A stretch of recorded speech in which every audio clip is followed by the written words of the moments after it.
Bienvenue au GAEC des deux pays, donc sur la commune de La Chapelle-Janson. Donc je m'appelle Laurie et je suis installée avec mon compagnon Yeroun.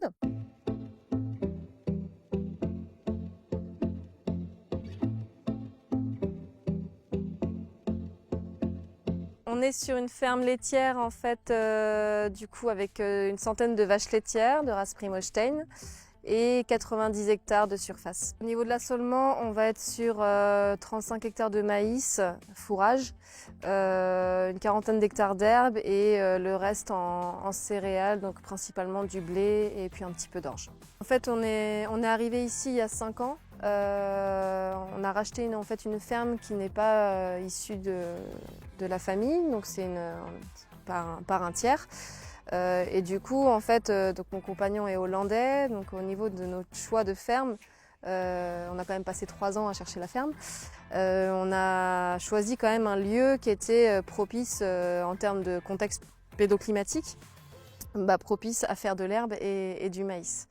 Donc c'est pour ça qu'on est aussi arrivé dans le pays de Fougères, parce que c'est quand même une région qui est voilà, où on a rarement de la sécheresse, on a vraiment de la profondeur de sol.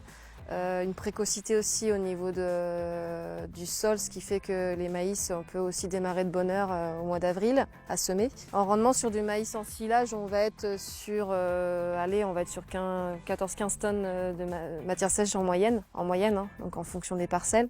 Sachant que le potentiel est là, puisque pour avoir fait des essais avec des stations de semences, on peut facilement atteindre du 24 tonnes de matière sèche quand on pousse vraiment en conditions expérimentales. Les parcelles au plus près d'exploitation, ils sont 5 ans en herbe.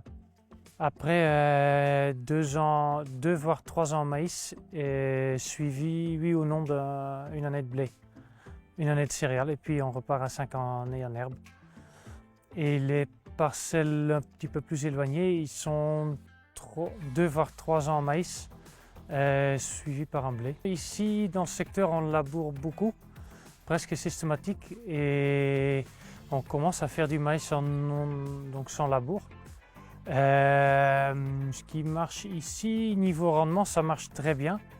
C'est juste sur le désherbage. Pendant une année ou deux, ça marche très bien aussi, et après, ça peut devenir un peu plus compliqué. Ici, on sème des indices 260, 270. Parfois, on peut monter à 300. Et pour le choix des variétés, pour moi, c'est un bon rendement en amidon et en UF, donc la valeur élémentaire. Et niveau agronomique, un bon vigueur de départ.